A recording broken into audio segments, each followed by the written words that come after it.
El tema principal del libro de Jonás es la gracia de Dios. Desde el principio hasta el final del libro. Pero aparece camuflado bajo otros términos similares, como por ejemplo la compasión de Dios, la misericordia de Dios. Para eso tenemos que entender también para quién fue escrito el libro de Jonás. Si usted se pone a leer el libro de Jonás, ¿para quién cree usted que fue escrito el libro de Jonás?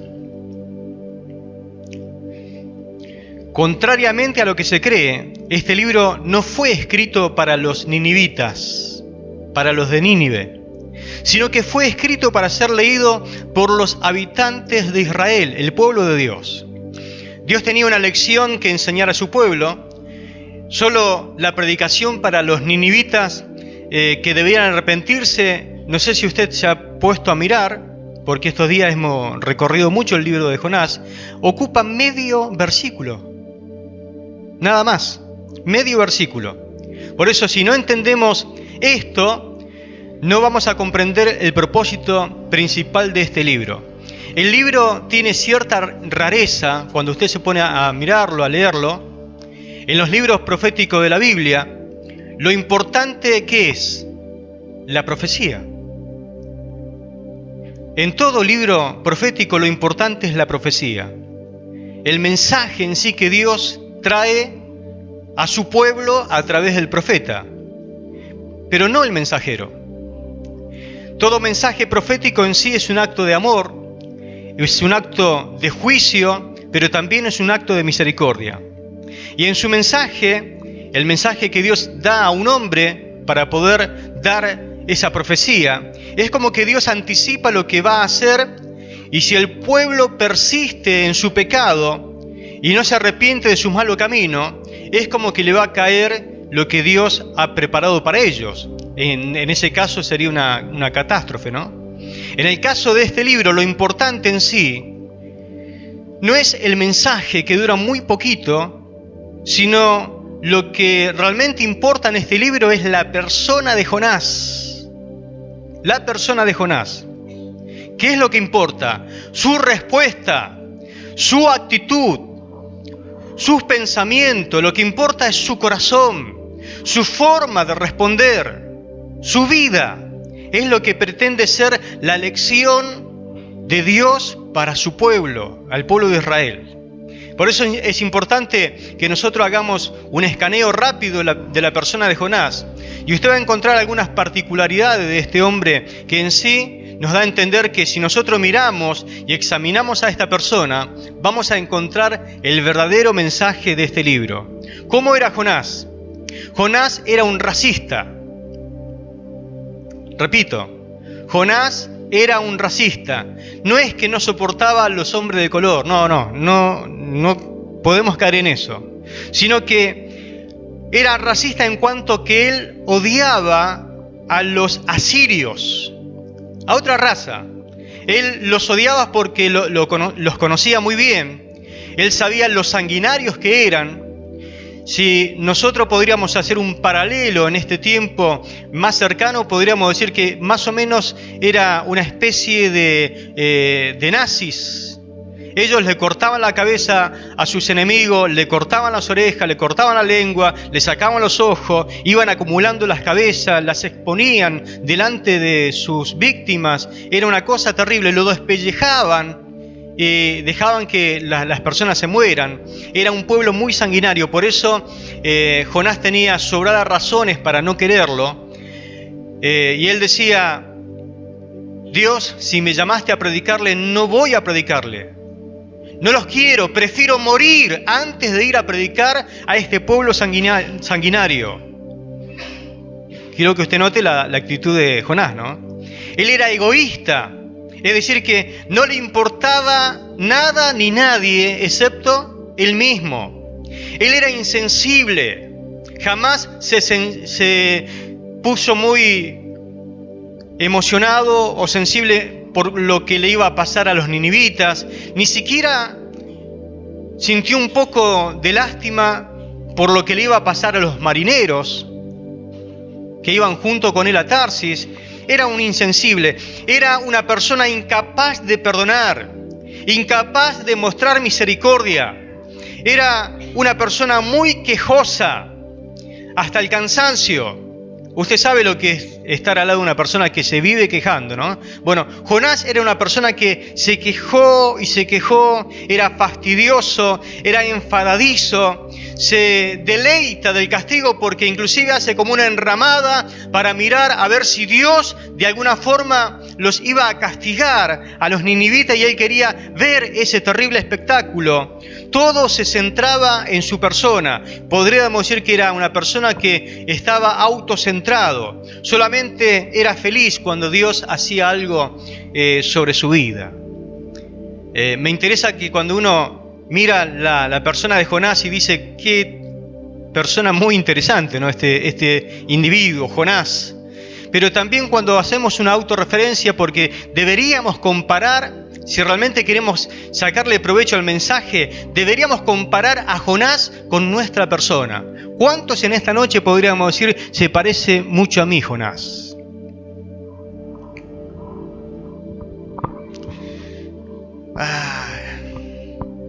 Capaz que mejor preguntarle a la esposa si se parece al esposo. Un poquito a Jonás. O si le pregunto al esposo, ¿se parece a tu esposa, Jonás? Quejoso, insensible, incapaz de tener misericordia. Y si le preguntamos a los hijos, ¿se da cuenta cómo uno tiene que comparar la persona de Jonás con uno? Porque si no, desaprovechamos el mensaje que Dios tiene para con nosotros. El tema es que si el mensaje principal sería sobre Jonás, vamos a estar también equivocados. Lo que el libro también trata de resaltar es la persona de Dios. Dios quiere que nosotros también nos veamos reflejados en su persona. ¿Cómo es Dios en este libro de Jonás? ¿Cómo se presenta la persona de Dios aquí en este libro tan corto, tan solamente de 4 capítulos? Quiero decirle en sencillas palabras que Dios es totalmente lo opuesto a Jonás. Dios no es racista. Dios ama a todos los pueblos por igual. Dios es capaz de perdonar. Dígame amén por lo menos, porque perdonó nuestros pecados. Dios es capaz de mostrar misericordia. Dios no es egoísta. Dios ama con todo el corazón, porque lo contrario de ser egoísta es que uno ama. Dios es sensible. A los marineros le mostró misericordia. Él fue sensible inclusive con este Jonás cuando estaba en el vientre del pez. Fue muy sensible con los ninivitas. La palabra del Señor me dice que es todo lo contrario a Jonás. Él es lento para la ira. Jonás era una persona que ardía en ira instantáneamente. Se enojaba muchísimo, pero la palabra me dice que Dios es lento para la ira y no se deleita en hacer juicio y destruir a las personas. ¿Cuánto tienen ese Dios? ¿Qué nos enseña este libro con respecto entonces a la gracia, la misericordia y la compasión de Dios? Si uno va al capítulo 1, versículo 1, vemos cómo empieza el libro de Jonás, porque yo le dije desde el comienzo hasta el final. Bueno, miremos el comienzo, dice la palabra. Y vino palabra de Jehová a Jonás, hijo de Amitai, diciendo, levántate y ve a aquella ciudad, esa gran ciudad, y pregona contra ella. Es decir, predica contra ella, testifica contra ella, profetiza contra ella, porque ha subido su maldad delante de mí. En esa pequeña palabra que Dios le dice, levántate y pregona contra ella, porque Dios le está dando un mensaje a Jonás. En ese momento Jonás interpreta y se da cuenta a la perfección de que Dios en ese acto tiene un acto de misericordia con la nación ninivita. Jonás dice, no puede ser que tengas misericordia de este pueblo tan sanguinario. ¿Pero por qué dice eso? Porque este libro es increíble, que comienza mostrando la gracia de Dios. Le dije que una profecía es un acto de amor, porque Dios previene, se anticipa a lo que le puede venir. Cuando Dios te habla es porque te ama. ¿Y cómo termina el libro? Dice el capítulo 4, versículo 10 y 11. Dijo Jehová, ¿tuviste tú lástima de la calabacera en la cual no trabajaste, ni tú la hiciste crecer? En espacio de una noche nació y en espacio de otra noche pereció. ¿Y no tendré yo piedad? Llámese compasión, misericordia. Compasión y misericordia, le dije que era sinónimo ¿de qué? De gracia. Es decir, que el libro comienza con gracia y termina con gracia. No tendré yo piedad, no tendré yo gracia, misericordia, compasión de Nínive, aquella gran ciudad donde hay más de 120.000 personas que no saben discernir entre su mano derecha y su izquierda y muchos animales. Es decir, que el libro termina y empieza de la misma manera. Como comienza, así termina. Intentando Dios mostrar gracia sobre mucha gente. ¿Cuántos creen en este tiempo que Dios tiene gracia también sobre mucha gente? Gloria a Dios. Entonces, ¿qué nos dice el capítulo 1 en cuanto a la gracia de Dios? Nosotros tenemos una concepción muy, pero muy diferente a la de Dios en cuanto a lo que es gracia y tiempo. Escúcheme, gracia barra tiempo. Que no suele coincidir, no coincidimos nosotros con la concepción que tiene Dios. Nosotros creemos que la gracia debería recibirse y debería otorgarse a las personas de otra manera, de manera diferente, muy distinta a la manera en que Dios cree que Él debería otorgar la gracia y en qué tiempo otorgar la gracia. ¿Cuántos quieren saber de la gracia en esta noche? Gracia significa favor, no merecido. Es decir, que lo que Dios me da, yo no lo merezco. Dios tiene una concepción entonces muy diferente a la mía. ¿Qué es lo peor que usted podría hacer contra su cónyuge?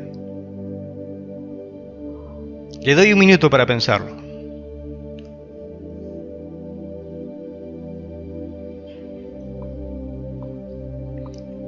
¿Qué es lo peor que usted podría hacer contra su esposa o su esposo?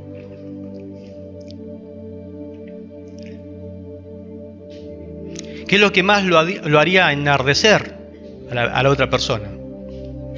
Lo haría enojar. Le pondría un cuchillo en el cuello. Y alguno lo mataría. Eso, sí.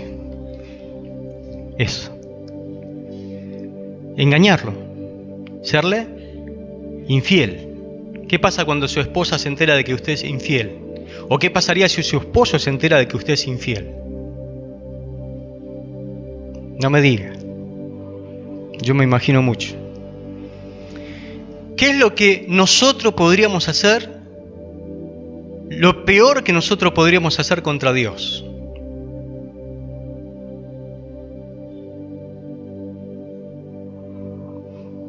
¿Qué es lo que nosotros haríamos contra Dios que a Él lo haría enardecer? Pondríamos en marcha la ira de Dios sobre nuestras vidas.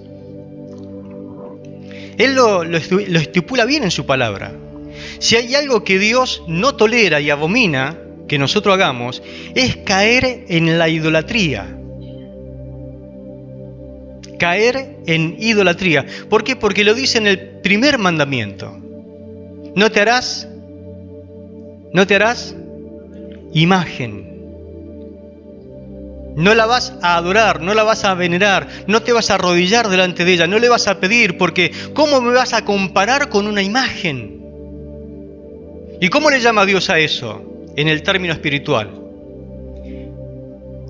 Dios lo llama con dos términos muy fuertes. Uno es fornicar, como usando la figura de la fornicación, y la otra es el adulterio, el engaño, haciendo como un paralelismo en cuanto a lo que es el matrimonio. Porque en cierta forma es como que Dios y su pueblo están casados. Entonces Él, por eso es que utiliza esa figura. Permítame ir a Ezequiel capítulo 15, versículo 15 y 16. Anótelo. Ezequiel capítulo 15, versículo 15 y 16. Donde Dios ve muy, pero muy mal el hecho de que su pueblo lo engaña a Él, adorando otros dioses en forma de imagen.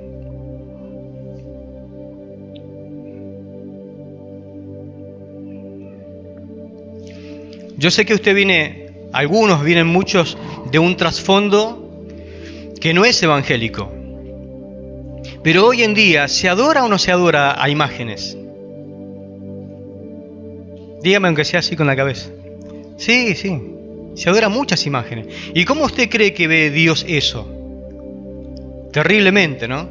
Y puede ser que también no adoremos otras imágenes, pero también caemos en idolatría que no tiene nada que ver con una imagen. También cometemos ese error. Pero vayamos al texto de Ezequiel capítulo 15, versículo 15-16. Dice, pero confiaste en tu hermosura y te prostituiste. Fíjese el término que Dios utiliza. Te prostituiste a causa de tu renombre y derramaste tus fornicaciones. ¿A cuántos pasaron? Suya eras y tomaste de tus vestidos. Y escuche por favor, y te hiciste diversos lugares altos. Fíjese cómo ahora la palabra se transforma. Está hablando de prostituirse, está hablando de fornicación, pero inmediatamente dice, y te hiciste lugares altos y fornicaste sobre ellos. Es decir, adoraste su imagen. Cosa semejante nunca había sucedido, ni sucederá después. Fornicaste en ese lugar. Me engañaste, le está diciendo Dios a su pueblo. En Oseas capítulo 2, versículo 2. Oseas, anótelo, capítulo 2, versículo 2, dice lo siguiente. Acusen a su madre. Sí, acúsenla, pues ella se ha convertido en la mujer de otro hombre. Ya no soy más su marido. Pídanle que deje su prostitución, que no se entregue más a otros hombres. Fíjese cómo Dios es como que abomina esa situación en la cual había caído el pueblo, porque en realidad esa mujer adúltera con la cual se casó Oseas representa al pueblo de Israel. Esto es Antiguo Testamento, pero vayamos al Nuevo Testamento. Santiago 4.4, usted lo conoce de memoria. Santiago 4.4, lo leo, dice, oh gente adúltera. Porque alguno dirá, porque somos especiales nosotros en escribir la palabra, ¿no? No, pero pastor, eso es Antiguo Testamento. No, vayamos al Nuevo Testamento entonces. Oh almas adúlteras, oh gente adúltera, dice esta versión. ¿No saben que al ser amigos del mundo son enemigos de Dios?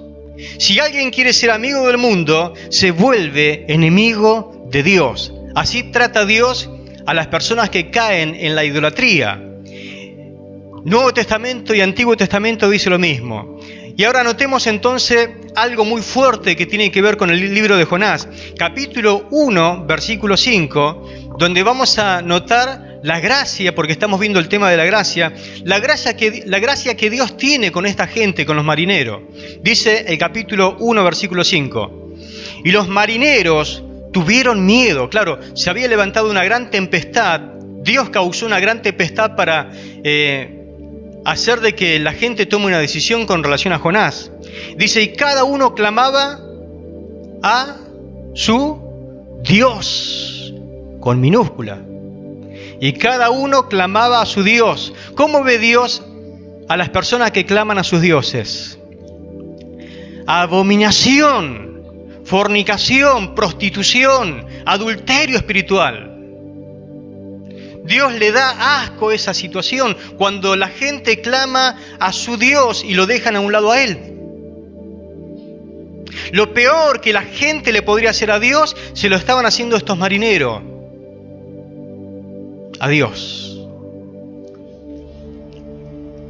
Y los marineros tuvieron miedo porque, claro, cuando el zapato nos aprieta, la gente clama a lo primero que venga, a lo primero que le enseñaron, a las costumbres de sus antepasados, lo que le enseñaron sus padres, de respuesta o no, funciona o no, pero se agarra de lo primero que viene, a ver si de alguna forma encuentra solución. Pero ahí es cuando hay que entender de que existe un verdadero Dios y existen dioses falsos.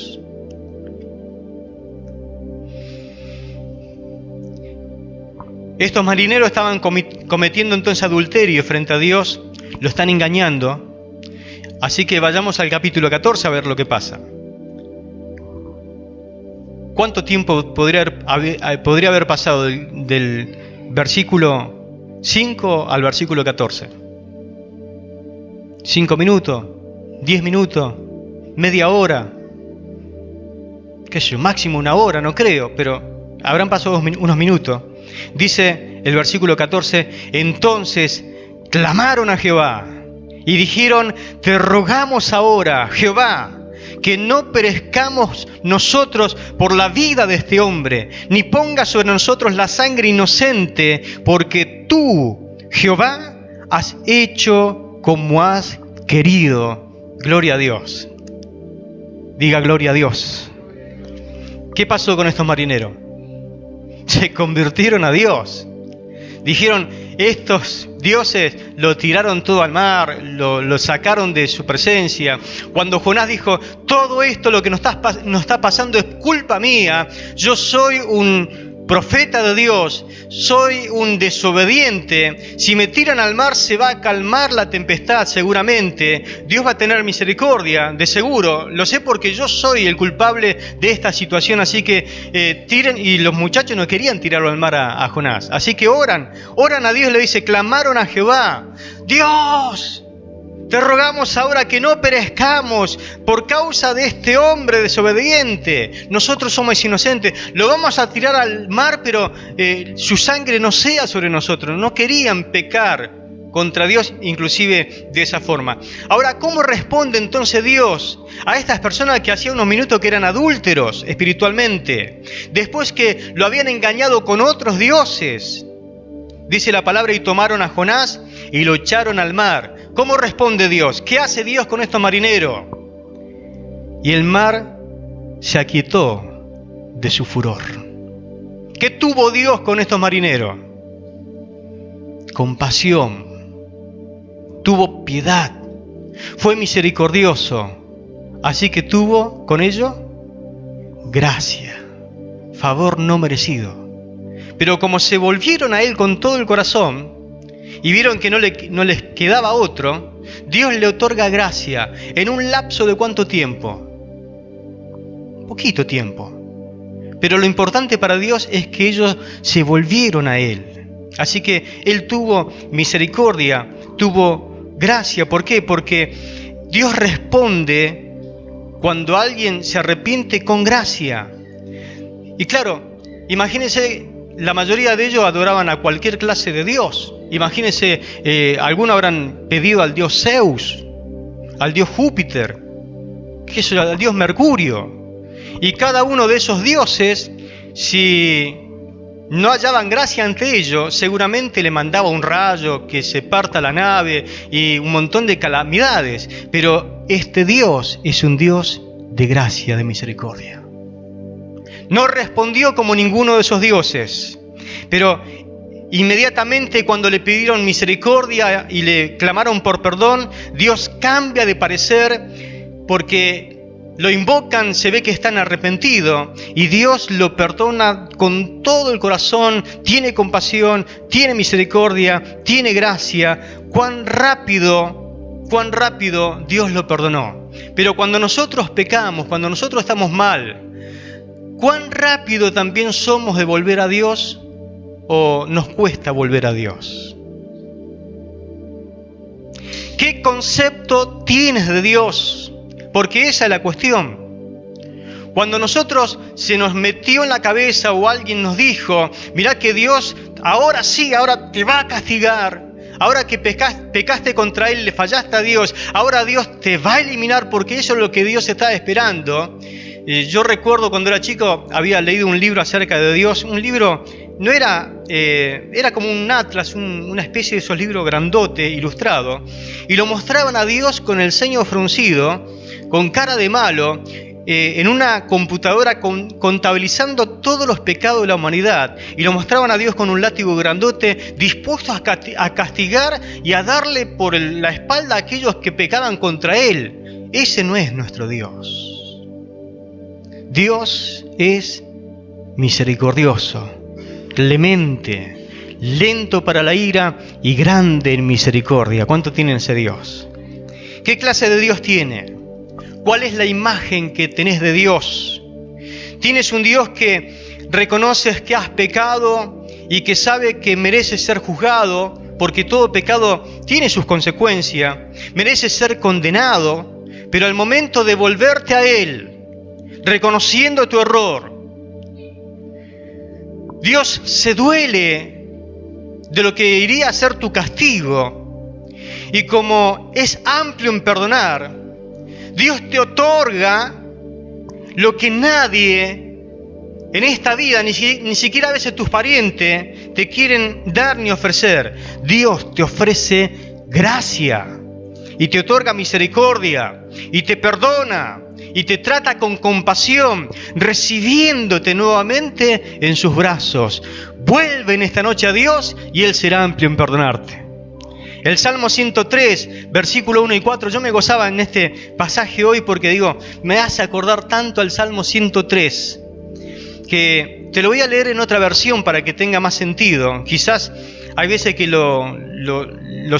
hasta lo aprendemos de memoria y parece que pierde eficacia, pero mire lo que dice la traducción al lenguaje actual. Dice el Salmo 103, versículo 1 al 4, con todas mis fuerzas, con las fuerzas de mi ser, alabaré a mi Dios. Con todas las fuerzas de mi ser, lo alabaré y recordaré todas sus bondades. Dios me perdonó todo el mal que he hecho. Me devolvió la salud. Me libró de la muerte. Me llenó de amor y de ternura. Eso significa gracia, hermano, que Dios me da lo que yo no merezco. Gracia significa que Dios te da lo que no merecías. Te dio perdón, te dio sanidad, te dio liberación. Gloria al nombre de Jesús. Versículo 8, mi Dios es tierno y bondadoso. ¿Cuánto tienen ese Dios? No se enoja fácilmente y es muy grande su amor. No nos reprende todo el tiempo, ni nos guarda rencor para siempre. No nos castigó como merecíamos nuestros pecados y maldades. Hermano, esa es la mayor definición de gracia, de misericordia. La misericordia significa que Dios no nos da lo que merecíamos. ¿Qué merecíamos nosotros? Su castigo, su juicio. Que Él ejecute sobre nosotros la sentencia, pero Dios no nos da lo que nosotros merecíamos. Dice la palabra que Él perdonó nuestros pecados, perdonó nuestras maldades. Su amor por quienes les honran es tan grande e inmenso como grande es el universo. Apartó de nosotros los pecados que cometimos, del mismo modo que apartó los extremos de la tierra. Con quienes lo honran, Dios es tan tierno como un padre con sus hijos. Gloria al nombre del Señor. ¿Qué concepción tenemos acerca de Dios? ¿Qué crees acerca de Dios? Porque eso es lo que va a hacer de que vayas rápido a Dios o te escondas como se escondió Adán y Eva. Que te escondas como se escondieron aquellos que pecaron contra Él muchas veces porque tenían un concepto equivocado acerca de Dios. Pero si llegas a cometer un error, una falta, rápidamente ve a Dios porque Dios es amplio en perdonar. Hijito mío, estas cosas os escribo para que no pequéis, dice el apóstol Juan. Pero si alguno hubiera cometido pecado, abogado tenemos para con el Padre, a Jesucristo el justo. Y es Él la propiciación, no solamente por nuestros pecados, sino también por lo de todo el mundo. Ahí está incluido también tu vida. ¿Qué concepción tenemos acerca de Dios? Escuche lo que dijo este autor. No hay nada bueno que yo pueda hacer para ganarme su amor. Nada. No hay una cosa que puedo hacer porque no es por obra.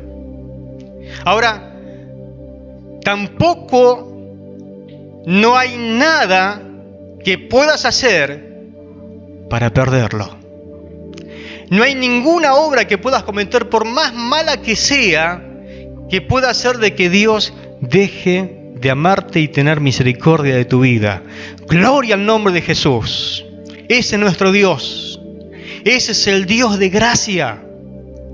No podés ganar su amor, pero tampoco podés hacer algo que puedas perder su gracia. Porque la gracia de Dios funciona de esa forma. ¿Qué es gracia? Es la aceptación otorgada a una persona no merecedora por un dador no obligado. A ver si lo puedo decir de una mejor manera.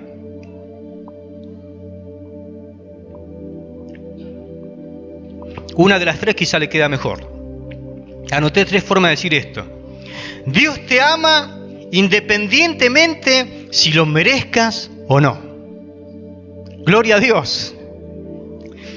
Dios te ama porque decidió hacerlo a pesar de no haberte ganado su amor. Dios te ama. Su amor es inmensamente grande, por eso te otorga gracia. Y anoté una tercera. Dios eligió amarte sin condiciones, y su decisión no fue obligatoria, sino consciente y voluntaria de su parte. Nadie obligó a Dios a amarte, Él decidió hacerlo voluntariamente, dijo, te amo. A pesar de que no merezcas mi amor, te amo con amor inigualable, te amo con un amor incondicional, te amo y lo demostró en la cruz del Calvario. Dios no estaba obligado a frenar la tormenta de estos paganos idólatras. Aunque Él mismo creó la tormenta. ¿Se acuerdan que Dios preparó una tormenta? Pero muestra algo que nadie estaría a hacer dispuesto por estos hombres que de repente se vuelven a Dios. Le muestra gracia. Y hay una idea que muchas veces anda dando vuelta por ahí y que algunos tienen mucho problema, es como que tienen problema con perdonarse a sí mismo. Hay un montón de gente que no vuelve a Dios. ¿Sabe por qué? Porque no puede perdonarse a sí mismo el haberle fallado a Dios. No me voy a extender en este tema porque es un tema aparte, pero eso roza con lo que es el orgullo del ser humano. Yo no necesito perdonarme a mí mismo. Lo único que yo necesito es aceptar el perdón de Dios, el perdón que Él me ofrece. Amén. Gloria al Señor. Así que yo en esta noche te invito a aceptar ese perdón de parte del Señor. Muchas veces el hombre trata de expiar sus propios pecados, que dice, pero algo tengo que hacer para hallar gracia ante Dios. No hay nada que puedas hacer. La cruz para Dios es suficiente. Por eso si vamos a encontrar gracia es diciéndole, Padre, mírame a través de Jesucristo tu Hijo. El diablo muchas veces te mantiene pensando en ti mismo y te hace pensar a ver de qué forma podés volver nuevamente a entrar en la gracia de Dios, en su perdón. Y te entretiene pensando en vos mismo, y no hay nada en uno mismo en que nosotros tengamos alguna cualidad o alguna característica que Dios se agrade en nosotros. Ahora, ¿quiénes somos nosotros? ¿Quién eres tú? ¿Quién soy yo? Para no perdonarnos, para no perdonarte. Cuando el ser más santo que existe en el universo, te ha perdonado. Gloria al nombre de Jesús. Habiendo dado la vida de su Hijo para hacerlo. Por eso el nivel de orgullo que a veces nosotros tenemos es terrible. Y hay mucho que aprender de estos marineros paganos que estaban adorando a falsos dioses. Luego se arrepintieron y después que adoraron a Dios, aceptaron su perdón completo. Gloria al Señor. Y el capítulo 2, ¿qué nos enseña con relación a la gracia? Lo mismo que el capítulo 1. Un grupo de personas metidas en problemas claman a Dios, Dios lo escucha y lo perdona. En vez de tener muchas personas, aquí tenemos una sola persona, que se llama Jonás. Jonás se metió en problemas. Y entonces, ¿qué hace? Cuando usted se mete en problemas, ¿qué hace? Nos falta un culto de oración. Porque ¿qué hace? Quiere venir a orar. Y a todos nos pasa lo mismo. Cuando tenemos problemas, cuando el agua nos va llegando al cuello, pastor, ¿a qué hora era el culto de oración? Porque ni se acuerda a qué hora era el culto. A las 7. Ay, estoy, pastor. Vamos a orar, ayúdame a clamar, a orar junto al Señor. ¿Y qué hace Jonás cuando está en el vientre del pez? Dice, entonces oró Jonás a Jehová Dios desde el vientre del pez y dijo, invoqué en mi angustia a Jehová y él me oyó. Desde el seno del Seol, fíjese que él estaba diciendo, estoy en el lugar de las moradas de los muertos. Clamé y mi voz oíste, gloria al Señor. ¿Qué hará Dios entonces? Jonás se preguntaba, ¿será que Dios es como yo? Porque yo soy profeta de Dios, pero ¿será que lo representaba bien? ¿Qué hará Dios en mi lugar? ¿Qué haría Dios si fuera como Jonás? En cambio, él habrá pensado, ¿qué hará Dios? ¿Será como yo? ¿Esperará algún tiempo? Cuando yo estoy clamando, ¿qué hará? ¿Estará amargado conmigo? ¿Este Dios será amplio en perdonar? El profeta no podría estar en peores situaciones. Creo que nunca pasó una situación parecida a la que estaba pasando en ese momento. Y a ver, ¿qué hace Dios entonces? Dice esta palabra, en medio de mi gran angustia clamé al Señor y Él me respondió. Estando yo muy cerca de morir, te pedí ayuda y tú, Señor, oíste mi súplica. Me arrojaste a las profundidades del mar, me hundí en las corrientes de las aguas y tus olas tempestuosas pasaron sobre mí. Entonces dije, he sido arrojado de tu presencia. ¿Cómo me será posible volver a visitar tu santo templo de Jerusalén? Ya estaba extrañando el templo también, ¿no? Pero Dios no solamente respondió la oración de los marineros, también respondió la oración de Jonás. ¿Qué hubiera sido si Dios fuera usted? Vamos a suponer que se le da por 10 minutos ser Dios. Y Jonás ora. ¿Qué haría usted con Jonás? Dios sabe qué hizo. Lo libró. Pero lo dejó 3 días y 3 noches para que reflexione bien, piense bien. Pensá bien, Jonás, lo que vas a hacer. Porque voy a tener misericordia de ti. Dice que al tercer día Dios le dio orden al pez para que lo vomite allí cerca de las orillas de lo que era Nínive. Dios es lento para la ira y grande en misericordia. ¿Cuánto tiene ese Dios? El capítulo 3, ¿qué dice con relación a la gracia? Dios emite un juicio sobre la ciudad de Nínive y le dice, ve, ahora le dice a Jonás, ve, levántate y dile a este pueblo Nínive, lo que están haciendo es incorrecto, así que si no se arrepienten en 40 días, Nínive será destruida. ¿Qué es eso? Una profecía. ¿Qué es profecía? Es un acto de amor, dije, ¿no?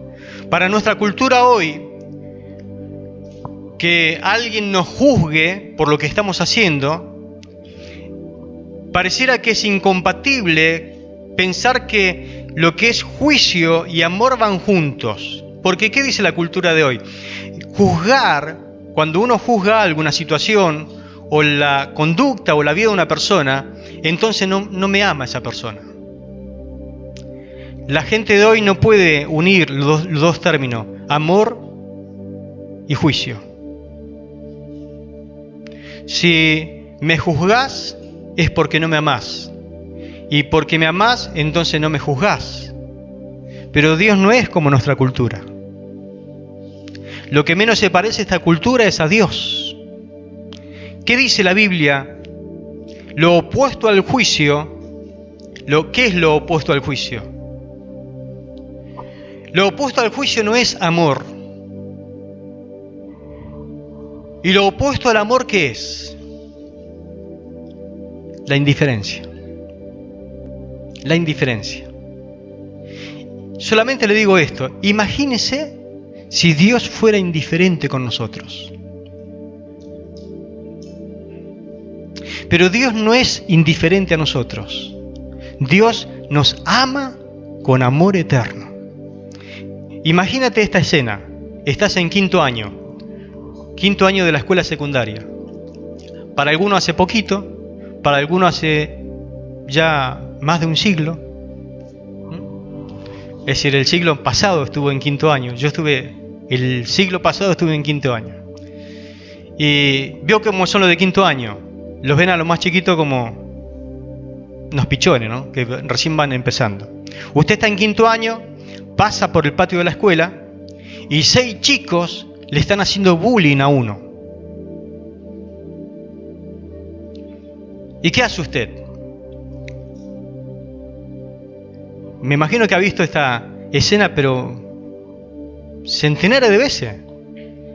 Y no solamente en la escuela secundaria, lo ha visto en la vida misma. ¿Qué hace usted cuando va pasando por un lugar y 6 chicos le están haciendo bullying a un chico? Y ya medio que lo prepotean y ya hasta hay violencia física, porque todo empieza con la violencia verbal, ¿no? Imagínese que ese chico fuera su hijo y le están haciendo bullying porque es evangélico. ¿Qué haría usted? Va pasando. Bueno, le quiero decir lo que pasa. La mayoría no hace nada. La mayoría de las personas no hacen nada. ¿Por qué? Porque esta cultura dice no hay que juzgar. No hay que juzgarlo a esos chicos. Somos malos si juzgamos lo que están haciendo esos chicos. Esos 6 chicos. No lo puedo juzgar. Si la cultura a mí me dice que no tengo que juzgar. ¿Por qué? Porque el amor no juzga. Dice la cultura. La verdad que no sé si están haciendo mal o no. Capaz que el pibito este se lo merece. ¿Cuántas veces pensamos así, no? Ahora, ¿se da cuenta que lo contrario al amor qué es? La indiferencia. No hacer nada. No hacer nada. Lo contrario al amor no es la indiferencia, es no hacer nada, ¿sí? Es la indiferencia, perdón. El juicio, entonces, es una expresión de amor. Repito, el juicio entonces es una expresión de amor, porque si yo paso y juzgo lo que estoy haciendo, lo que están haciendo estos chicos, y me doy cuenta que están haciendo algo malo, incorrecto, ¿qué tengo que hacer? ¿Qué haría usted? Tiene que pararse y decir, ¿no? Lo que ustedes están haciendo, chicos, está mal.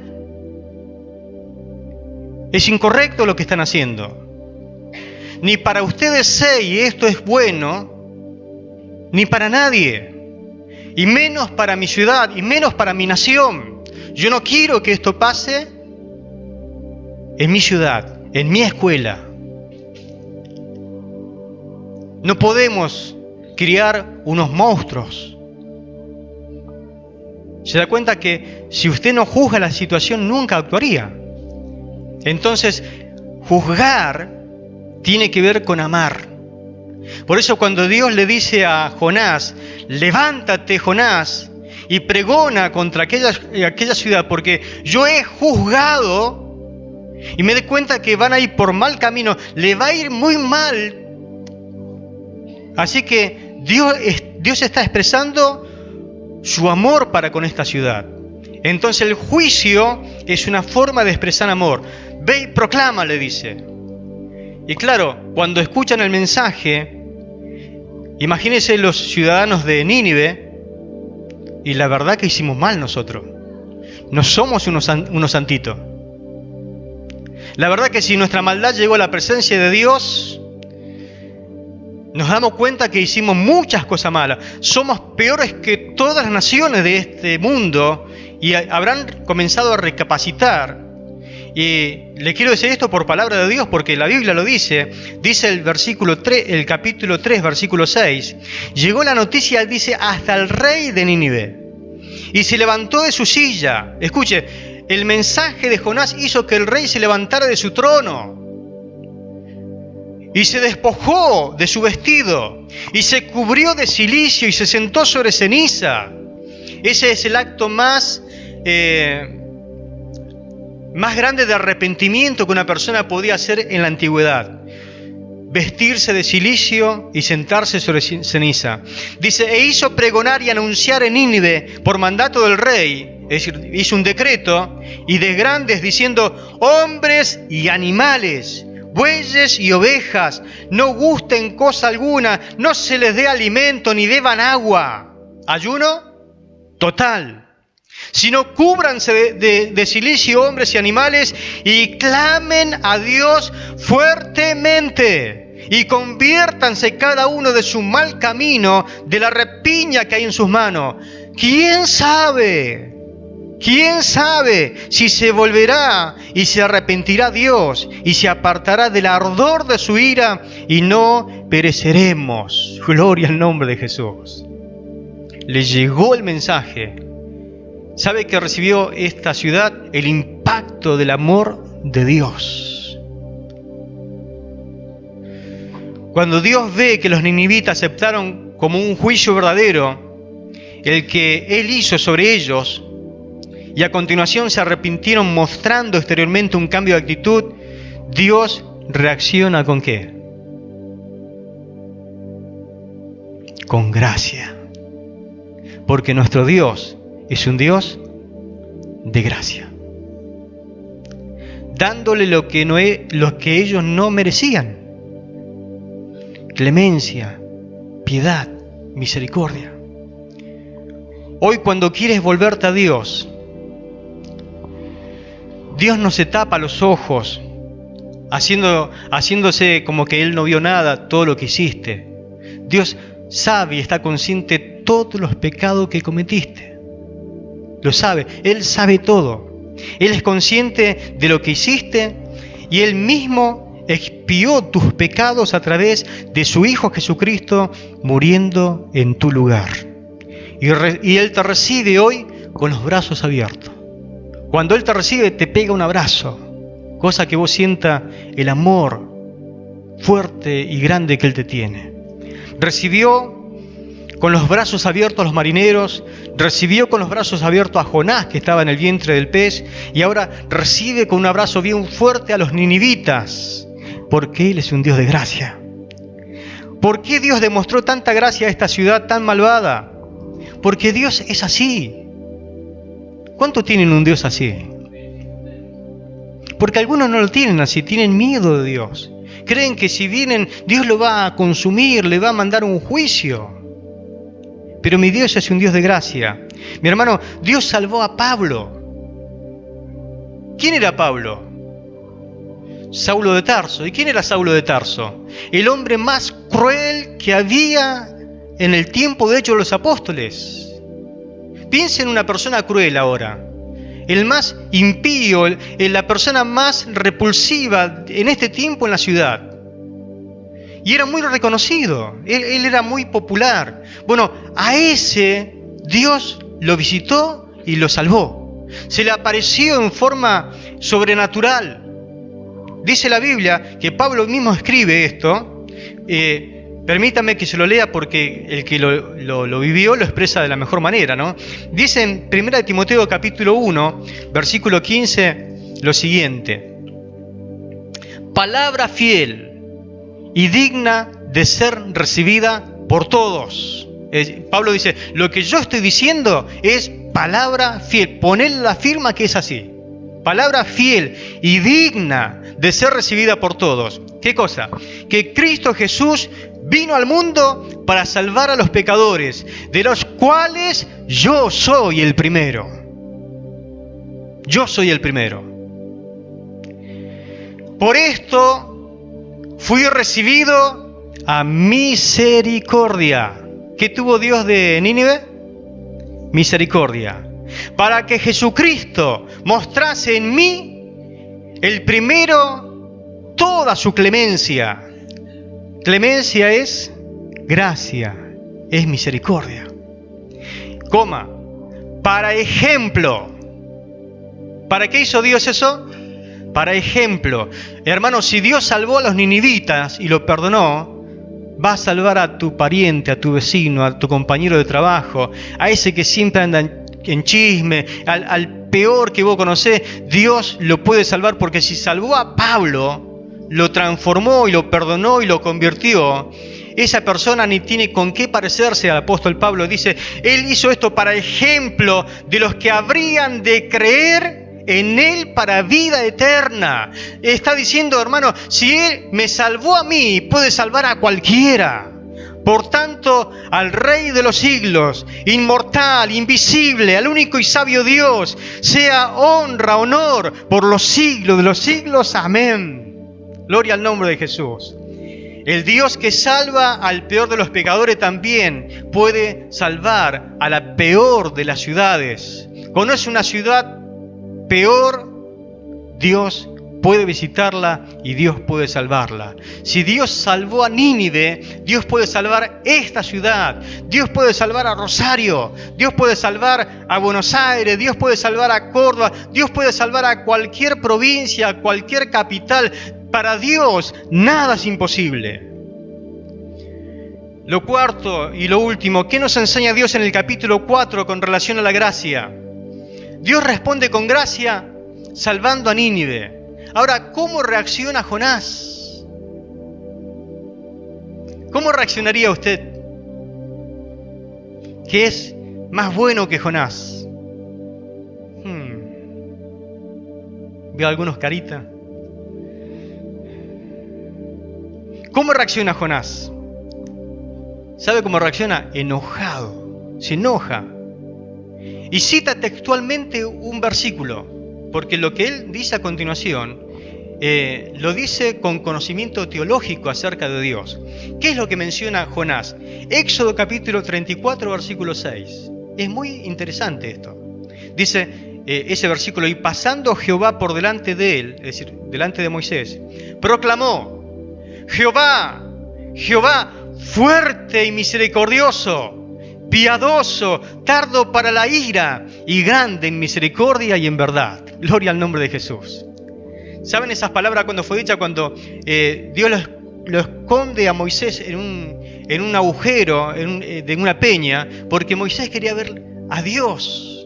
Dice, permíteme verte, Dios. Estaba apasionado por Dios. Le dice, Dios cuando lo ve a Moisés, dice, no te puedo dejar verme porque no me verá hombre y tiene que morir por el esplendor de mi majestad, de mi presencia, pero aunque sea te voy a dejar ver mi espalda. Y dice la palabra que lo escondió en el agujero de una peña y pasó proclamando esto. Dios mismo decía acerca de él, Jehová, Jehová, fuerte, misericordioso y piadoso, tardo para la ira y grande en misericordia y en verdad. Este es el testimonio que Dios da acerca de sí mismo. ¿Qué Dios tiene usted? ¿Qué Dios tiene usted? Esto es gracia pura. Ahora, ¿por qué es tan relevante este versículo, esta cita? ¿Por qué recuerda el profeta Jonás esto en ese momento? Por el contexto histórico. ¿Y cuál es el contexto histórico? A ver, los seminaristas. ¿Cuál es el contexto histórico de este pasaje? Resulta que el pueblo de Israel había sido sacado con brazo fuerte de Egipto, pasó por varias jornadas hasta que llegó al pie del monte Sinaí. Y Dios le dijo a Moisés: sube arriba, sube al pico de la montaña, allá en el extremo, que voy a tener una audiencia contigo, voy a charlar y voy a darte algo que es la ley. Y claro, subió Moisés, tardó un día, tardó 2 días, tardó 3 días y se tardó. Bueno, la Biblia después dice que él estuvo 40 días en ese lugar. ¿Y qué pensó el pueblo? Dijo: Dios lo eliminó a Moisés, este hombre falleció, no sabemos nada de él. Y ni siquiera aparecía Josué, que siempre estaba al lado de él. Dios lo eliminó, los mató, así que vamos a hacer algo, vamos a usar la razón, vamos a usar la inteligencia, vamos a usar esto que tenemos acá arriba que es materia gris, vamos a pensar un poquito. Y claro, vio que todo lo que el hombre piensa no es bueno, siempre le sale torcida las cosas, siempre sale para lo malo. ¿Y qué dijeron? Hagamos un Dios, hagámonos un Dios que... fabriquémoslo, hagamos una imagen. Hicieron una imagen de un becerro. ¿Y a quién lo usaron? A Aarón, que era un hombre que trabajaba justamente el bronce, el cobre, y lo pusieron a hacer un becerro. Y una vez que lo hizo, dijo: bueno, acá tienen a su Dios. Y el pueblo se volvió loco, empezó a... Este es el Dios que nos sacó de la tierra de Egipto. Y no hay peor cosa que Dios sabe todo lo que nosotros hacemos, lo que no hacemos, lo que está pasando. Y Dios, que le estaba dando la ley a Moisés, le dice: Moisés, tu pueblo se ha corrompido. Y Moisés, ¿qué le dijo? Mi pueblo no, es tu pueblo. Tu pueblo, no, tu pueblo se ha corrompido. Desciende rápido, porque estoy escuchando que hay ruido, porque la idolatría siempre viene con orgías, con depravaciones sexuales y todas las cosas que uno puede pensar que contenía la adoración idolátrica. Y desciende Moisés rápidamente. Lo encuentra a Josué y dice: Josué, ¿qué ruido es eso? ¿Qué están en guerra allá abajo? No, bajamos porque se han corrompido hasta la coronilla. ¿Cuándo llegó Moisés? ¿Cuándo llegó Moisés? ¿Qué pasó? Léalo en su casa.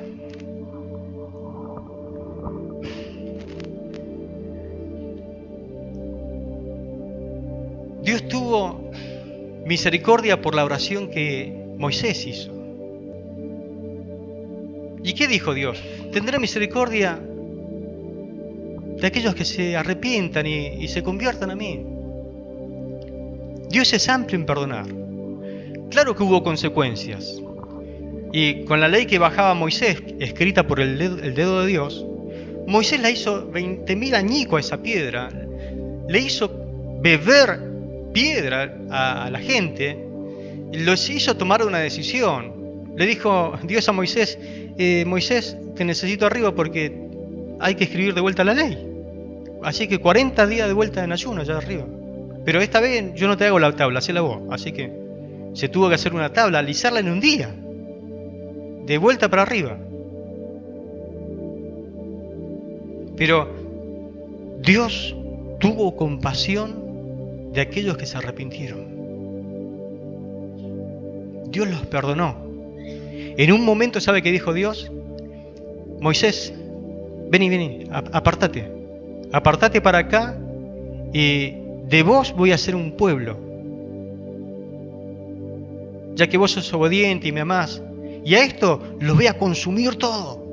¿Y qué dijo Moisés? No, Dios, no se encienda tu ira. Y oró, intercedió por ellos: tené misericordia, tené compasión, porque ¿qué van a decir los pueblos? Los sacaste para matarte, así que te pido que te arrepientas de este mal. Y al final lo convenció a Dios, y Dios dijo: bueno, está bien, voy a tener misericordia, voy a tener compasión de aquellos que se arrepientan y me sigan de todo corazón. Pero no puedo ir con ustedes porque ustedes a cada rato andan pecando, así que mi ira los va a consumir. Así que voy a mandar un ángel delante de ustedes para que los guíe. Y Moisés le dijo, no, Señor, si tu presencia no va con nosotros, no hacemos un paso de este lugar. Entonces Dios le dijo, está bien, Moisés, mi presencia irá con ustedes y tendrás descanso. Porque cuando tenemos a Dios con nosotros, nos da descanso, la presencia del Señor. Amén.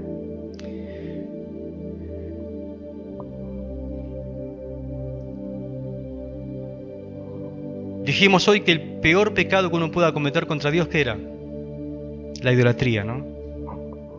Y acá tenemos al pueblo de Israel, escogido por Dios, amado por Dios, haciendo lo mismo que los marineros, adorando a otros dioses, invocando a otros dioses.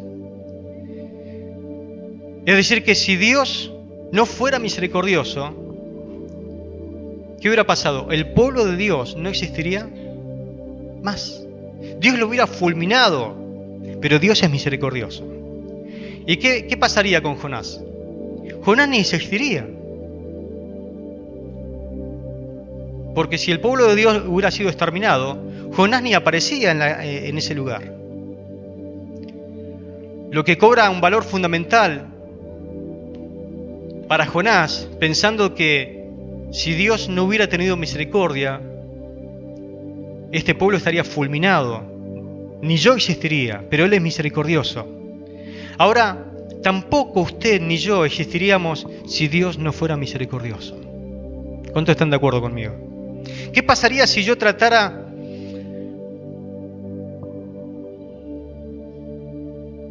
a mi prójimo, a los míos? ¿Qué pasaría si al pueblo de Israel nosotros no lo trataríamos como Dios trató al pueblo de Nínive? Muchas veces a nosotros nos pasa la de Jonás, que no deseamos ni queremos la salvación de nuestro vecino ni de nuestros compañeros de trabajo. No actuamos con misericordia. Estamos como Jonás, que cuando pasó lo que pasó después de predicar, dice que Jonás hizo una enramada con una calabacera.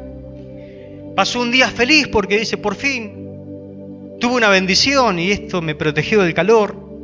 Y luego Dios le dice, tengo que tratar con este muchacho, así que le mandó un gusano para que la calabacera se seque, y él se enoja nuevamente y Dios trata con él. Le dice, Jonás, ¿vos te das cuenta que solamente sos feliz? A ver si pensá un poquito, reaccioná, Jonás. Fíjate, vos solamente sos feliz cuando recibís algo de parte mía, cuando recibís algo que tiene que ver con mi gracia.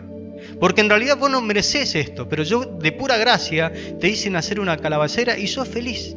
Es decir, sos feliz cada vez que actúo algo con gracia sobre tu vida. Pero esta gracia, la gracia que tengo yo con vos, no debería afectarte. Escuche, por favor. La gracia que Dios tiene con su vida no debería afectarle. ¿De qué forma? No debería transformar tus afectos, tu emoción, tu sentimiento. ¿No debería convertirte la gracia de Dios?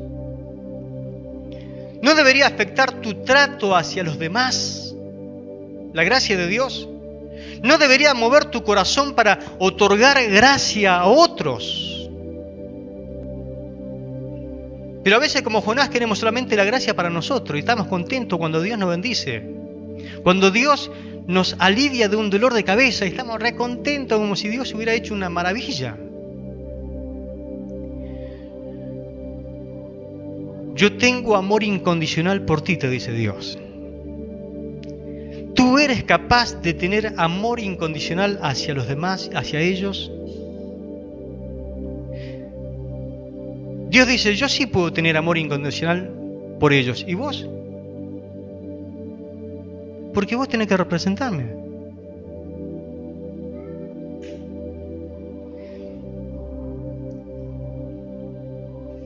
Dios tuvo misericordia de tu vida. Ahora vos tenés que tener misericordia de otros. ¿No te viene alguien a la mente? Pensá. Pensá como Jonás adentro del vientre. A ver, pensá un poquito. ¿De quién tendrías que tener misericordia como Dios tuvo misericordia de tu vida? Alguien que vos decís, vos, no merece, porque le tendría que caer el juicio de Dios sobre ello. Lo tendría que fulminar. Lo tendría que mandar al infierno. Pero como Dios tuvo misericordia de vos decís, no, también tendría que tener misericordia de él. ¿Pensaste? Para Jonás eran los enemigos de él. Quizá vos también tenés enemigo. No es la que duerme a tu lado, no. Un enemigo de verdad. Alguien que a lo mejor no lo querés. O te hizo la guerra, o te difamó, algo que hizo contra tu vida. ¿Eres capaz de mostrarle esa clase de amor a ellos? Si entendiste la clase de Dios que soy, te dice Dios, deberías entonces darte cuenta lo que exijo de ti. ¿De gracia recibiste? De gracias tenés que dar. ¿Qué les parece si oramos al Señor? Y le pedimos su gracia, su misericordia, su compasión, que Él nos capacite con esa gracia.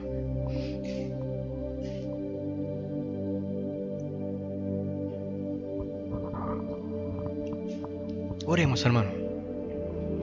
Señor, te pedimos en esta noche que nos fortalezcas para no dejarnos moldear por las voces de este mundo. Reconocemos que a menudo nos cuesta mucho no pensar como la gente incrédula y pagana, la gente impía, aquellos que no te conocen. Nos pasa lo mismo que le pasó a Jonás. Pero sabemos que en ti encontramos la gracia que realmente necesitamos.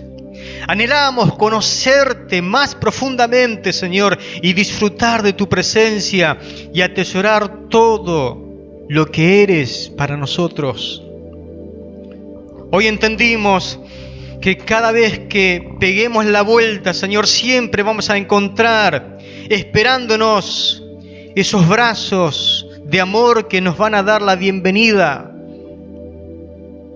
porque tú eres un Dios de gracia y no necesitamos esperar a ser perfectos ni dedicar tiempo para mejorar antes de acercarnos a ti. No, Señor, no necesitamos purgar nuestros errores ni medirnos con estándares de nadie, porque tú ya lo hiciste una vez y para siempre, Señor. Tú lograste lo que nosotros jamás podríamos lograr. Hiciste un sacrificio perfecto una vez y para siempre. Tu sacrificio fue perfecto.